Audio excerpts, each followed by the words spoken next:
आज पूरे भारतवर्ष के अंदर अखिल भारतीय किसान संघर्ष समन्वय समिति, जिसके अंदर 250 से ज्यादा विभिन्न किसानों के संगठन हैं, उनकी कॉल पर भारत बंद, रेल रोको, रास्ता रोको, विरोध प्रदर्शन पूरे देश के अंदर जिला हेडक्वार्टर के ऊपर, सब डिवीजन लेवल, ब्लॉक और तहसील लेवल के ऊपर हो रहे हैं। जिस स्टेट में जो स्थिति है उस आधार पर। इसके पीछे सबसे बड़ा कारण है, जैसा आप लोग जानते हैं, कि हाल ही में अभी पार्लियामेंट के अंदर जिस तरीके से जो कृषि से संबंधित 3 जो अध्यादेश थे, जिस तरह से उन्हें बिल के रूप में पारित किया गया और पार्लियामेंट्री डेमोक्रेसी का बिल्कुल भी जिसमें ध्यान नहीं रखा गया। विपक्ष उसके अंदर एक वोटिंग चाहता था, मगर उसको मौका नहीं दिया गया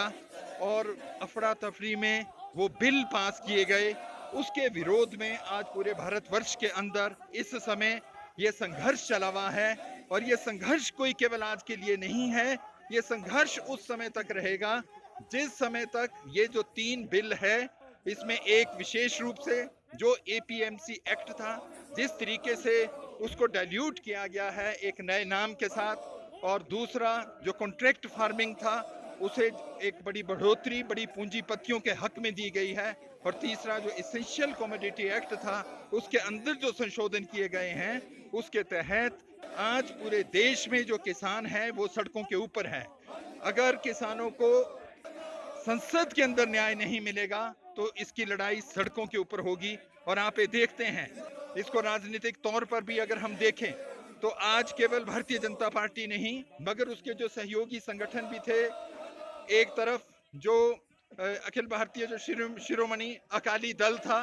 जो टीआरएस था, और जो उनके समर्थन में ये बीजू जनता दल वगैरह जेडीयू भी जो संगठन थे, वो भी इन अध्यादेशों के अंदर बहुत परिवर्तन चाहते थे। उन बातों का भी कोई ध्यान नहीं रखा गया। और बीजेपी ऐसा लगती है कि अंतर्राष्ट्रीय वित्त पूंजी के दबाव में और भारतवर्ष में जो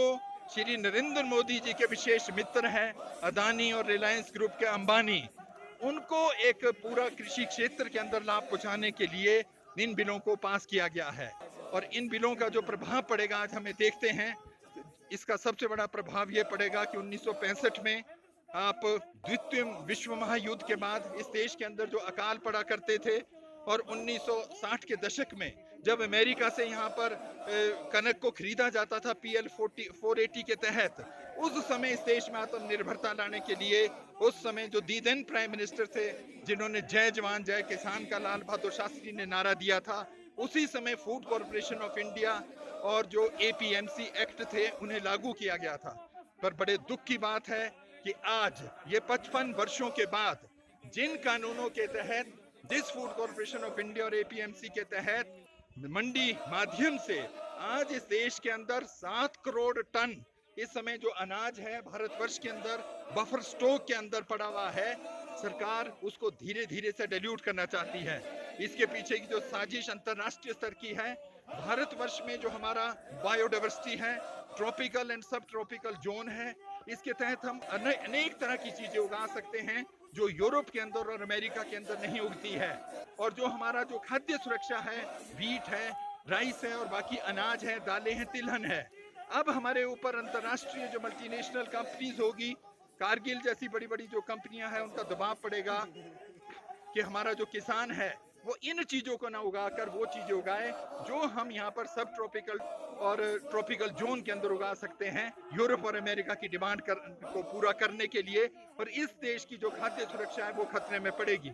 हमारे देश के अंदर जो हम कहते हैं उसके तहत वर्तमान जो सरकार है वो ये चाह रही है कि अदानी अंबानी को in the name of agricultural liberalisation और प्राइवेटाइजेशन के तहत इसमें कैसे छूट दी जाए। आज तक जो किसान के तहत मिनिमम सपोर्ट प्राइस में अपना प्रोडक्ट बेचता था, खास तौर पर 2,